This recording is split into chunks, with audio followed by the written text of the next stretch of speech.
Vijay TV KPY show மூலமாக famous ஆனவர் தான் பாலா. மக்களுக்கு சின்ன சின்ன உதவிகளை பண்ணி பல பேரை கவர்ந்தவர். காந்தி கண்ணாடி படம் மூலமாக ஹீரோவாக அறிமுகம் ஆயிருக்காரு. இந்த படம் ரிலீஸ் ஆன கொஞ்ச நாட்களில் அவரை பற்றி ஷாக்கிங்கான குற்றச்சாட்டுகள் எல்லாம் வெளிவர ஆரம்பிச்சிச்சு. பாலா தமிழ்நாட்டுக்கே பேராபத்து. அவர் ஒரு சர்வதேச கைக்கூலி. பாலா கொடுத்த ஆம்புலன்ஸ் எல்லாமே போலி, எதுலேயுமே நம்பர் பிளேட்ஸே இல்லை, அவருக்கு பின்னாடி ஒரு சதி இருக்கு இப்படின்னு நிறைய புகார்கள் வந்த நிலையில் இதுக்கு பாலா அவர்கள், என்னது நான் ஒரு சர்வதேச கைக்கூலியா? நான் சாதாரண தினக்கூலிங்க. நான் பண்ண உதவிகள் எல்லாமே என்னோட சொந்த காசில் பண்ணினது தான், எனக்கு பின்னாடி யாருமே இல்லை, இது எல்லாத்துக்கும் என்னிடம் ஆதாரம் இருக்குதுன்னு விளக்கம் கொடுத்துருக்கிறாரு பாலா.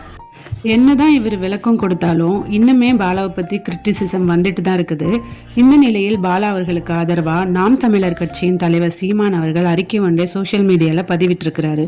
தம்பி பாலாக்கு எங்கிருந்து பணம் வந்தால் உங்களுக்கு என்ன?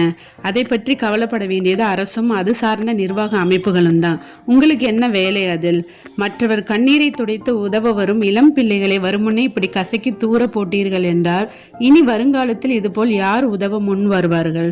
அன்பு தம்பி பாலாவுக்கு நான் சொல்லுவது, எது குறித்தும் யோசிக்காமல் கவலைப்படாமல் இல்லாதவர்களுக்கு உதவும் தொண்டினை தொடர்ந்து செய்து கொண்டே இரு. தூரத்தில் இருந்தாலும் என்னை போன்ற ஆயிரக்கணக்கான அண்ணன்கள் உன்னை நேசித்து துணை நின்றோம். எத்தனையோ தாய்மார்கள் உன்னை வாழ்த்தி கொண்டிருக்கிறார்கள். அன்று உன்னிடம் சொன்னதையே மீண்டும் இன்று சொல்கிறேன்.